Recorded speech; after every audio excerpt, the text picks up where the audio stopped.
Assalamualaikum warahmatullahi wabarakatuh. Kami dari kelompok Makalah Perancangan Business Plan TTO Boki Yahud yang nama bisnis kami adalah TTO Boki Yahud, dengan dosen Pak Pengampu Bapak Rizky Akbar Ramadan, Sarjana Komputer, Master Komputer, CHFI, dan disusun oleh Rizky Purnomo Aji, Fajar Febrian Utomo, Siswanto, Agung Regi Syapurta. Saya sendiri Siswanto. Langsung aja ke bab 1, yaitu ringkasan. Berbagai usaha makanan bermunculan sesuai dengan perkembangan kebutuhan masyarakat. Pada saat ini, bisnis di bidang makanan skala kecil berkembang pesat dan berkompetisi bisnis pada sektor mikro kecil dan menengah cukup ketat.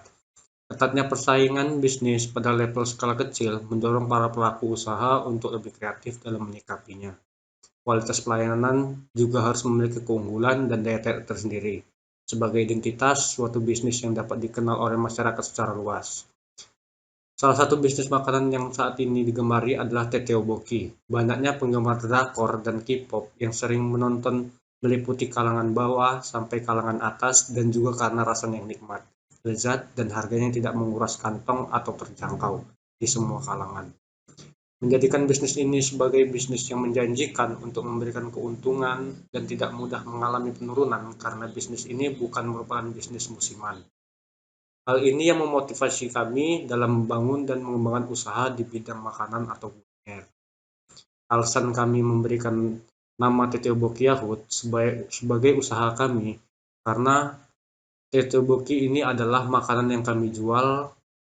Karena TTO Boki sering ada di serial drama Korea, maka banyak yang ingin merasakan masakan Korea tersebut. Maka dari itu, kami berinisiatif menjual makanan khas Korea tersebut dengan rasa yang telah disesuaikan dengan lidah Indonesia. Selanjutnya bab 2, deskripsi perusahaan. Yang pertama ada TTO Boki Yahud. TTO Boki adalah sebuah bisnis di bidang kuliner yang bahan dasarnya terbuat dari tepung beras. TTO Boki ini merupakan bisnis jajanan publik yang berlokasi di Bundaran Keris Pekanbaru.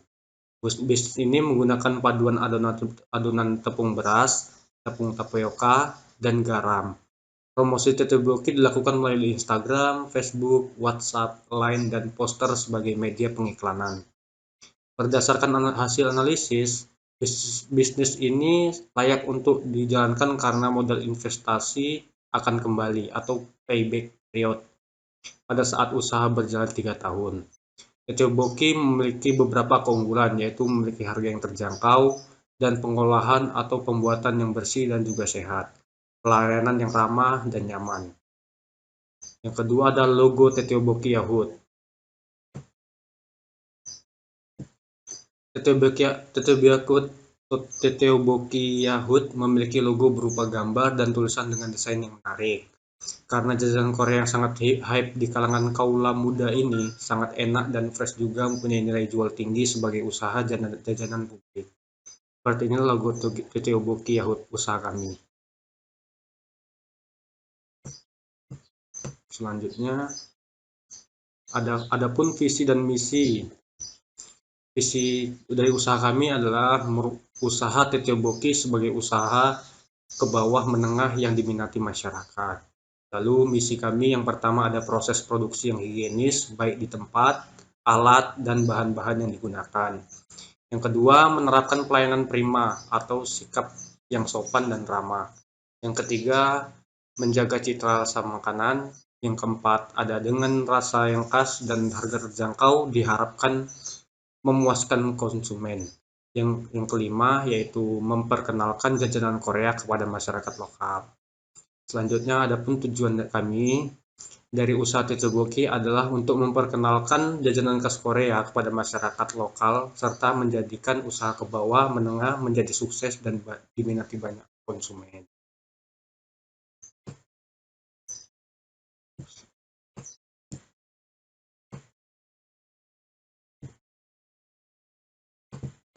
Selanjutnya bab 3, deskripsi usaha.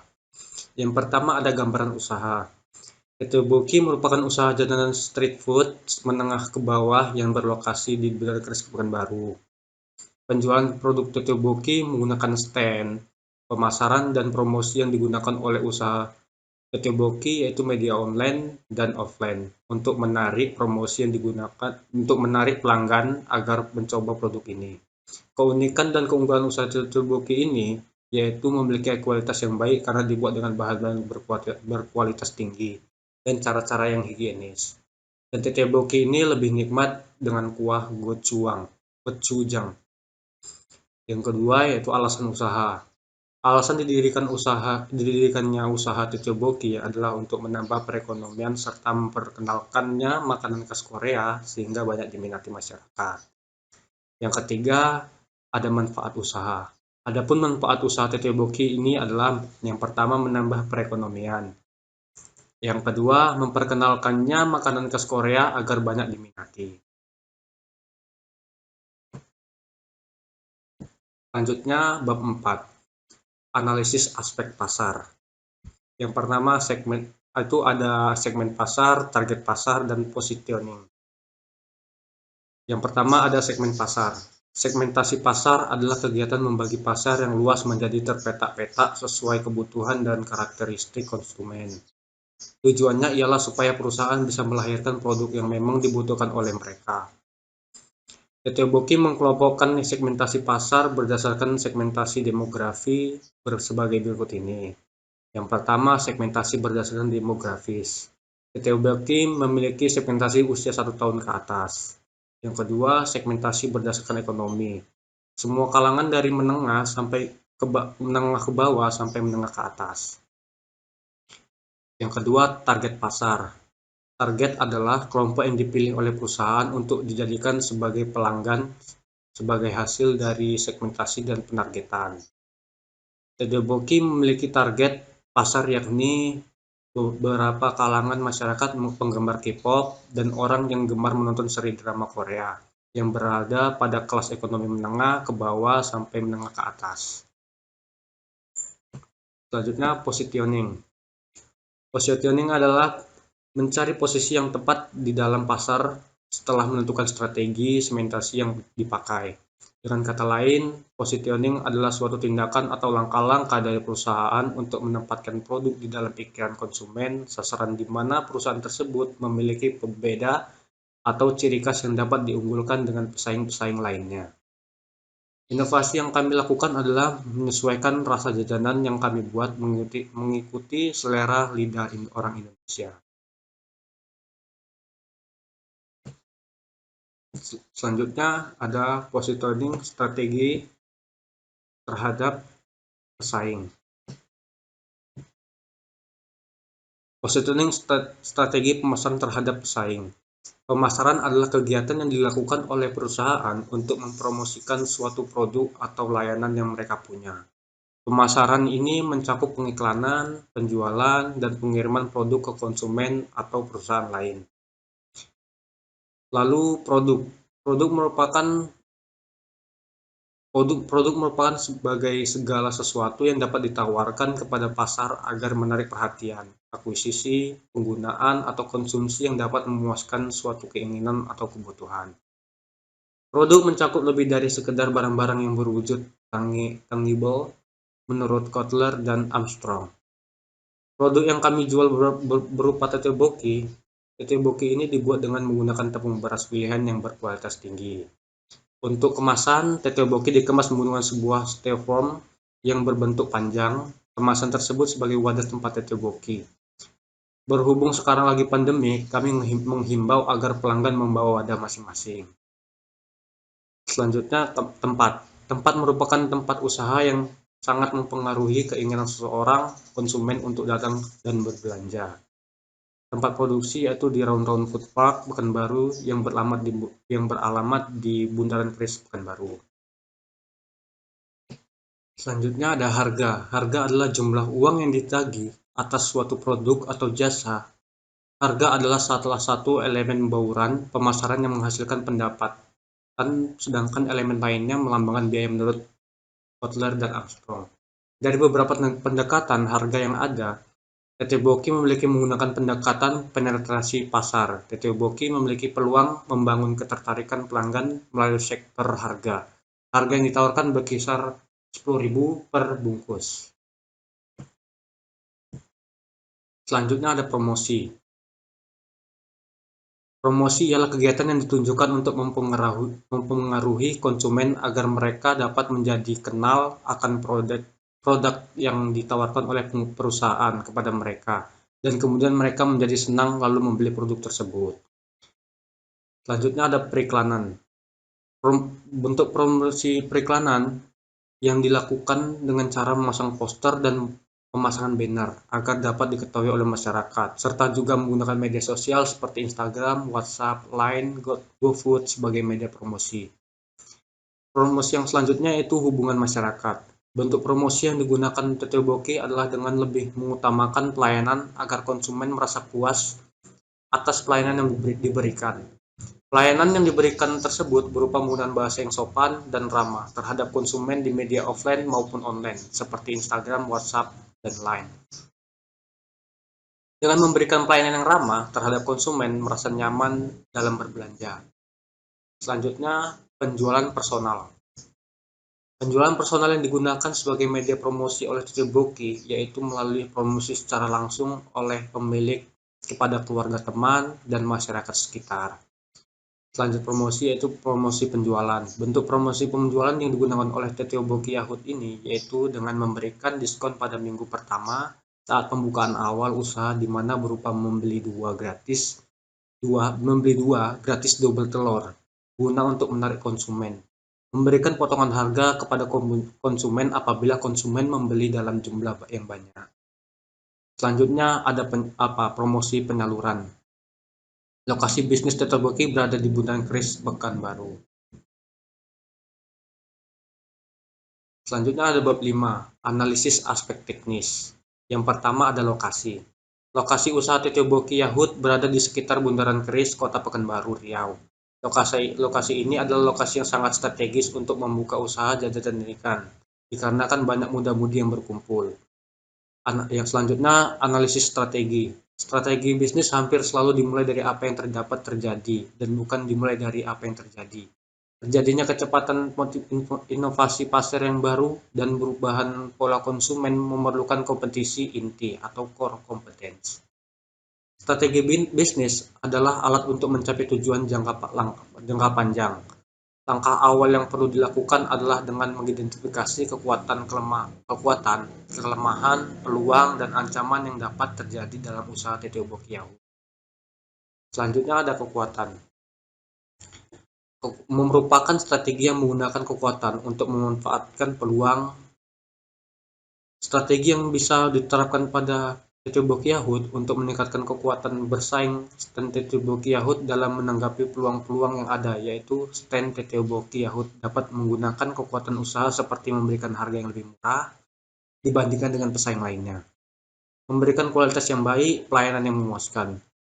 Selanjutnya ada kelemahan. Kelemahan merupakan keterbatasan atau kekurangan dalam satu atau lebih sumber daya atau kapabilitas suatu perusahaan yang menjadi hambatan dan memenuhi kebutuhan pelanggan. Kelemahan yang pertama yaitu bisnis Tetsuboki Yahoo merupakan bisnis kuliner. Pada saat awal buka usaha, tentu konsumen masih sedikit. Jika makanan kita tidak laku dan dikarenakan bahan tidak menggunakan pengawet, maka makanan akan menjadi basi. Yang kedua ada kerugian yang kedua yaitu konsep bisnis Tetsuboki Yahoo masih tradisional yang menggunakan gerobak. Tenda yang dimana untuk menjalankan kegiatan usaha harus membongkar pasang tenda. Hal ini berarti membutuhkan tenaga yang ekstra. Selanjutnya, kerugian yang ketiga dapat dilihat dari bisnis Tetsuboki Yahoo yang berada di pinggir jalan dan hanya menggunakan tenda biasanya akan mengalami penurunan pembeli secara drastis pada saat musim hujan. Selanjutnya ada peluang. Peluang merupakan situasi yang menguntungkan di lingkungan eksternal pelaku usaha. Yang pertama ada maraknya pecinta K-pop dan K-drama di tanah air turut membuat kebudayaan Korea cepat berkembang. Gaya hidup dan tren yang terjadi ini adalah peluang yang baik. Yang kedua, lokasi yang berada di salah satu jalan yang ramai dikunjungi oleh anak muda, khususnya di malam minggu. Selanjutnya ada ancaman. Ancaman merupakan kondisi sebaliknya dari peluang, yaitu situasi yang tidak menguntungkan dari lingkungan eksternal yang tidak bisa dikendalikan oleh pengusaha. Ancaman harus dikenali dengan cermat, sebab ancaman bisa berwujud dalam berbagai macam bentuk. Yang pertama ada banyaknya pesaing yang berada di lingkungan yang sama. Yang kedua ada manajemen pembayaran yang kurang baik, bisa membuat terjadinya kerugian pada usaha. Yang ketiga, karena bisnis yang berlokasi di pinggir jalan mengakibatkan isu kebersihan menjadi ancaman bagi usaha. Selanjutnya ada bab 6. Analisis aspek manajemen. Yang pertama, sumber daya manusia atau SDM dan manajemen sumber daya manusia atau MSDM. Nama usaha kami yaitu TT Blok Yahud, bentuk usaha itu kelompok, lokasi itu berada di Bundaran Kelis, Kota Pekanbaru, dan ownernya ada Agung Regisya Putra, Fajar Febrian Utomo, Rizky Purnomo Aji, dan saya sendiri Siswanto. Kontaknya seperti yang tertera. Perizinan. Selanjutnya perizinan. Dikarenakan usaha kami TT Blok Yahud masih tergolong usaha kecil dan menengah atau UKM, maka izin yang diperlukan hanya surat izin usaha mikro dan kecil atau IUMK sebelum menjalankan usaha. Selanjutnya, kegiatan praoperasional dan jadwal pelaksanaan. Kegiatan praoperasional adalah kegiatan yang dilakukan sebelum mulai suatu usaha. Sebelum mulai usaha TT Blok Yahud, ada beberapa kegiatan yang dilakukan seperti survei pasar, survei tempat penjualan, menyusun rencana usaha, mengurus perizinan yang diperlukan, dan sebelum mulai usaha ini dilakukan dulu uji coba produksi. Selanjutnya ada bahan dan peralatan yang diperlukan. Bahannya yaitu yang pertama tepung beras. Kita membutuhkan 12,5 kilo atau per kilonya ada 20.000. Jika kita membutuhkan 12 kilo yaitu 240.000. Lalu kita membutuhkan tepung tapioka, itu membutuhkan 2/4 kilo. Harga 1 kilonya itu 7.000, jadi kita membutuhkan 2/4 kilo. Ada totalnya itu 15.750. Selanjutnya kita membutuhkan garam sekitar 250 gram.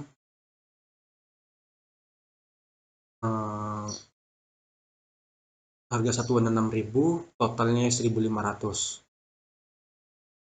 Minyak goreng, kita membutuhkan minyak goreng 2 liter, harga 1 liternya itu 15.000. Total minyak goreng itu ada harganya 30.000 karena kita membutuhkan 2 liter. Jumlah total untuk bahan-bahan membuat tteokbokki ini yaitu 287.250 perak. Selanjutnya bahan saus tteokbokki. Bahan saus tteokbokki itu ada bawang putih, gochujang, bawang merah, cabai rawit, gula pasir, dan merica bubuk. Bawang putih kita membutuhkan 3/4 kilo. Harga satuannya yaitu 28.000, totalnya 49.000. Gochujangnya kita membutuhkan 1,5 kilo, yang dimana harga 1 kilonya itu 90.000. Jadi jika kita membutuhkan 1,5 kilo, itu dapat totalnya 135.000. Selanjutnya bawang merah. Kita membutuhkan 1 kilo. Harga per kilonya 26.000 dan totalnya 26.000 karena kita membutuhkan 1 kilo. Cabai rawitnya 1 kilo 15.000. Lalu gula pasir 1,5 kilo. Harga per kilonya 15.000 karena kita membutuhkan 1,5 kilo. Jadi harga totalnya 22.500. Lalu merica bubuk 50 gram. Harga satuannya 15.000, totalnya 15.000. Jumlah totalnya untuk bahan saus tteokbokki adalah 262.500 perak. Selanjutnya ada bab 7, analisis aspek finansial. Yang pertama ada kebutuhan dana. Yang dari kebutuhan dana ada biaya operasional tetap. Biaya operasional tetap dapat dihitung sebagai berikut. Yang pertama ada gaji karyawan. Kita membutuhkan 4 orang karyawan dan per karyawannya itu ada digaji 1.200.000 per bulan dikali 12 bulan dikali 1 tahun. Berarti kita akan mengeluarkan biaya per tahunnya yaitu 57.600.000 rupiah.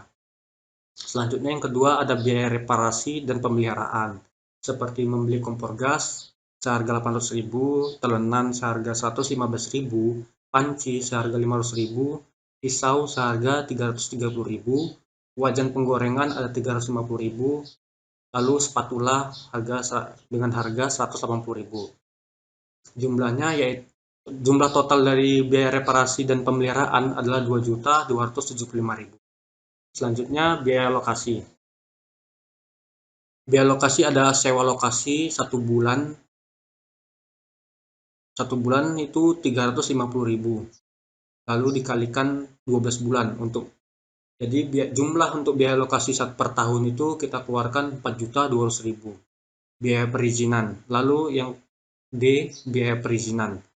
Surat izin usaha perdagangan itu membuatnya 2 juta, lalu surat izin tempat usaha adalah 150.000. Jumlah untuk biaya perizinan yaitu 2.150.000. Selanjutnya biaya sarana penunjang. Yang pertama ada biaya instalasi listrik itu 300.000 dan biaya-biaya lainnya 500.000. Jumlah untuk biaya sarana penunjang yaitu 800.000. Dari hasil perhitungan tersebut, maka akan dilakukan perhitungan total biaya operasional tetap pada tabel di bawah ini.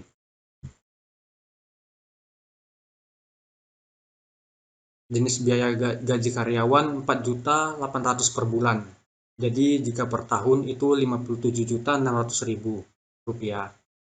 Selanjutnya yang kedua, reparasi dan pemeliharaan itu membutuhkan 2.275.000. Lalu untuk biaya lokasi itu per bulannya 350.000 dan untuk 1 tahunnya 4.200.000. Lalu biaya perizinan kita membayar 2.150.000. Lalu yang kelima ada biaya sarana penunjang yaitu 800.000.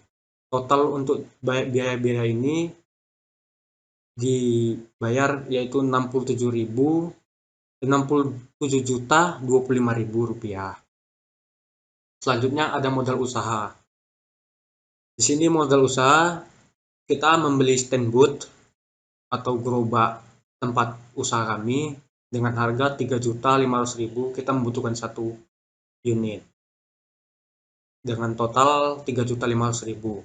Biaya perizinan kita membayar 2.150.000 karena cuma sekali membayar yaitu 2.150.000 rupiah. Lalu biaya reparasi kita cuma sekali bayar juga 2.275.000. Totalnya 2.275.000. Lalu kita membeli meja makan lipat 250.000 per unit. Kita membutuhkan 4 unit yaitu 1 juta. Lalu kita membeli kursi dengan per unit harganya 150.000. Kita membutuhkan 16 unit untuk melengkapi 4 unit meja itu. Dengan total 2.400.000. Lalu kita membeli sendok dan garpu. Itu 70.000 per lusin. Kita membutuhkan 2 lusin jadi 140.000. Lalu kita membeli ember 12 liter 35.000. Harga per unitnya itu 35.000. Jadi kita membutuhkan 2 unit. Jadi totalnya 70.000. Lalu kita membutuhkan piring 35.000 untuk kita membutuhkan 1 set dengan total 35.000. Lalu kita membeli gelas dengan 1 set 23.000, kita membeli 2 set yaitu dengan harga total 46.000. Lalu kita membeli teko air dengan harga 1 unit 20.000. Kita membutuhkan 5 unit. Jadi total untuk membeli teko air ini 100.000. Jadi total untuk modal usaha kami yaitu 11.716.000. Selanjutnya sumber dana. Sumber dana untuk membiayai modal awal bersumber dari dana pribadi dan hutang dengan bank. Lalu kita akan membahas aliran kas. Operasional pada tahun 2022 Januari pengeluaran kita itu 2.500.000. Lalu pendapatan kita 3 juta. 2 juta. Pengeluaran kita 2.500.000, namun pendapatan kita 3 juta. Jadi masih untung, kita memiliki keuntungan 500.000. Selanjutnya bulan Februari kita pengeluaran 3 juta dan pemasukan 2.800.000. Kita mendapat kerugian 200.000 di sini. Selanjutnya bulan Maret pada tahun 2022 pengeluaran 2 juta, namun pendapatannya 3.300.000. Kita mendapat keuntungan 1.300.000 pada bulan Maret tahun 2022. Lalu April dengan pengeluaran 3.500.000, lalu kita mendapatkan keuntungan 4.200.000, yaitu keuntungan bersih untuk kita, yaitu 700.000. Lalu bulan Mei tahun 2022 kita mengeluarkan pengeluaran 4 juta dan keuntungan 3.500.000. Lalu di bulan Juni kita mengeluarkan biaya 3 juta dan mendapatkan keuntungan 3.800.000. Lalu kita bulan Juli kita akan pengeluaran 2.500.000 dan pendapatan 3.300.000. Lalu di bulan Agustus kita mengeluarkan biaya 2 juta dan pendapatan 3.400.000. Lalu di bulan September kita mendapat keuntungan, kita mengeluarkan 1.500.000 dan mendapatkan keuntungan 2.800.000. Lalu di bulan Oktober kita mengeluarkan 2.300.000 dan mendapatkan 2.500.000. Di bulan November kita mengeluarkan 1.800.000 dan mendapatkan 3 juta, mendapatkan pemasukan 3 juta. Di bulan Desember pengeluaran kita 3.200.000, lalu pemasukan kita mendapatkan 3.600.000. Pada tahun 2023 juga tidak kalah jauh dari 2022, yaitu pada bulan Januari pengeluaran 2.200.000 dan pendapatannya 3.500.000. Pada bulan Februari kita pengeluaran 3.300.000 dan pendapatannya 2.900.000. Pada bulan Maret kita mengeluarkan biaya 2.400.000 dan memiliki pendapatan 3.500.000. Pada bulan April kita mengeluarkan pengeluaran 3.100.000 dan memiliki pendapatan 4.200.000. Lalu pada bulan Mei kita mengeluarkan pengeluaran 3 juta dan pendapatan 3.800.000. Lalu bulan Juni kita pengeluaran 3.500.000 dan pendapatan 3.400.000. Bulan Juli 2.300.000 dan pendapatan 3.900.000. Bulan Agustus kita pengeluaran 2.200.000 dan pendapatan 3.100.000. Pada bulan September kita pengeluaran 1.600.000 dan pendapatan 2.500.000. Dan pada bulan Oktober kita pengeluaran 2.700.000 dan pendapatan 2.800.000. Pada bulan November kita pengeluaran 1.600.000 dan mendapat keuntungan atau pendapatan 3.700.000. Pada bulan Desember kita pengeluaran 3.300.000 dan pendapatan kita 3.800.000. Ya. Jadi subtotal dari aliran kas ini pada tahun 2022 pengeluarannya yaitu 3.130.000 dan pendapatannya pada tahun 2022 ini 39.200.000 rupiah. Kita mendapatkan keuntungan di sini. Pada tahun 2023 kita mengeluarkan 31.200.000 dan mendapatkan keuntungan 41.100.000. Kita meningkat pesat dari tahun 2022 pada tahun 2023. Dan 2024 pun seperti tadi, cuman kita mendapatkan keuntungan yang lebih signifikan karena jumlah pengeluaran kita pada tahun 2024 itu totalnya 18.300.000 dan mendapat keuntungan yang meledak senilai 40.500.000. Nah, pada tahun 2025 kita mengeluarkan pengeluaran atau modal 19.200.000, namun mendapatkan keuntungan. Tabel di atas dapat dihitung baseline metode cash outflow atau COF dan cash inflow atau CIF untuk 4 tahun mendatang pada tabel berikut ini. Baseline pertama yaitu pada bulan Januari sampai bulan Desember pada tahun 2022 pengeluaran kita 31.300.000 dan pendapatan kita 39.200.000 dan kita mendapatkan margin 7.900.000 atau keuntungan kita 7.900.000. Pada baseline kedua, yaitu Januari sampai bulan Januari sampai bulan Desember pada tahun 2023, kita mengeluarkan biaya 31.200.000 dan mendapat keuntungan 41.100.000. Kita mendapatkan margin yang naik daripada tahun 2022, yaitu 9.900.000 rupiah. Lalu baseline ketiga, Januari, di bulan Januari sampai bulan Desember pada tahun 2024, kita mengeluarkan biaya yang sedikit daripada sebelumnya, yaitu 18.300.000 dan mendapatkan keuntungan yang lebih banyak sih, yaitu 40.500.000 dan margin kita juga meledak di sini 22.200.000.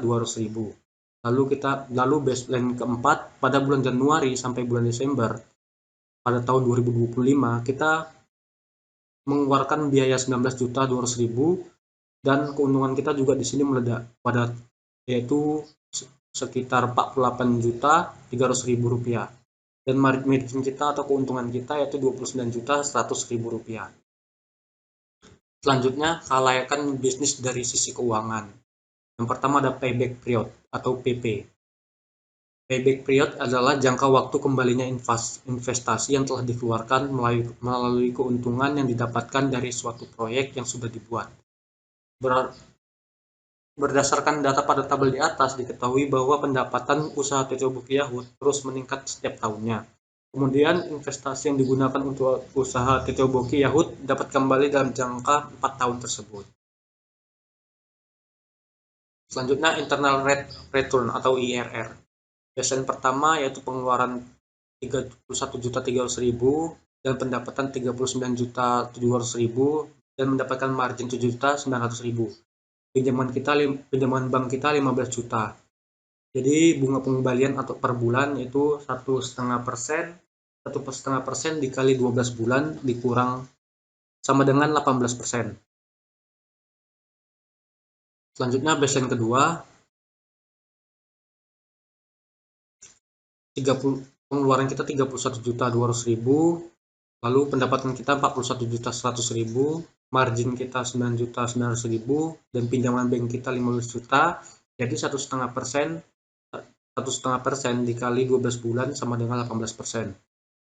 Baseline ketiga yaitu 18.300.000 pengeluaran kita, lalu pendapatan kita 40.500.000. Jadi margin kita 22.200.000. Pinjaman bank kita ada 15 juta, jadi 1,5 bunga pembelian kita adalah 1,5%, 1,5% dikali 12 bulan sama dengan 18%. Begitupun baseline keempat, yaitu yang pengeluaran kita 19.200.000 dan pendapatan kita 48.300.000. Margin kita 29.100.000 dan pinjaman bank kita 15 juta, bunga pembelian per bulan sama seperti sebelumnya. Dan ini adalah catatan keuangan per tahun. Baseline pertama margin sama dengan pengembalian ditambah bunga.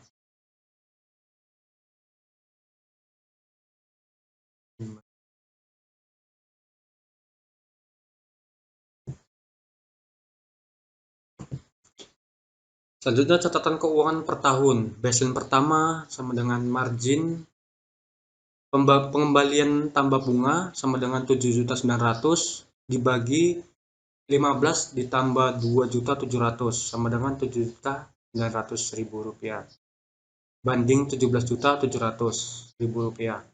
IRR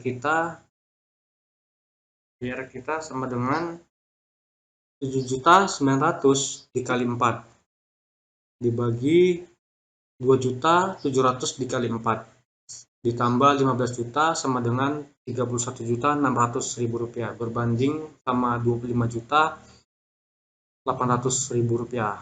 Ini layak. Begitupun margin selanjutnya, hanya berbeda di IRR, baseline kedua yaitu margin pengembalian ditambah bunga sama dengan Rp9.900.000 dibanding dengan 15 juta ditambah Rp2.700.000 sama dengan Rp9.900.000 banding 17.700. IRR-nya pada baseline kedua yaitu 9.900.000 dikali 4 banding 2.700.000 dikali 4 ditambah 15 juta sama dengan 39.600.000 berbanding sama dengan Rp25.800.000 layak.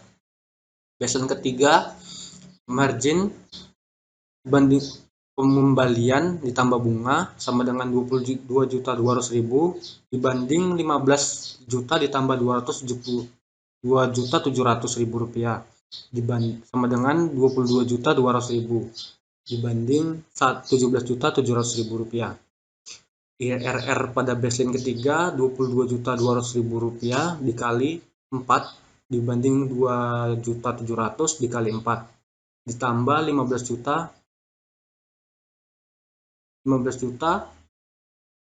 sama dengan Rp88.800.000 banding Rp25.800.000. Ini layak atau mendapat keuntungan. Nah, selanjutnya baseline keempat margin banding pengembalian ditambah bunga sama dengan Rp29.100.000 dibanding 15 juta ditambah Rp2.700.000 sama dengan Rp29.100.000 dibanding Rp17.700.000.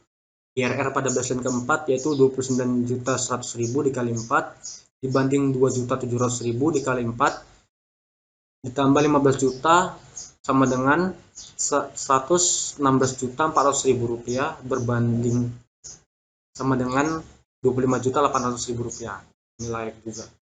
Jadi baseline kita layak semua catatan keuangan dari tahun ke tahun. Selanjutnya bab ke-8, kendala potensial. Kendala yang akan ditemukan dalam menjalankan usaha CR2 adalah sebagai berikut. Yang pertama, bisnis makanan semakin lama semakin banyak yang berkembang pesat, sehingga memiliki pesaing yang banyak dan cukup beragam dan membutuhkan banyak relasi bisnis agar usaha ini mampu berjalan dan berkembang pesat nantinya. Yang kedua, ada dengan memulai ide seperti ini, tentu akan banyak pesaing yang menyajikan masakan Korea juga nantinya.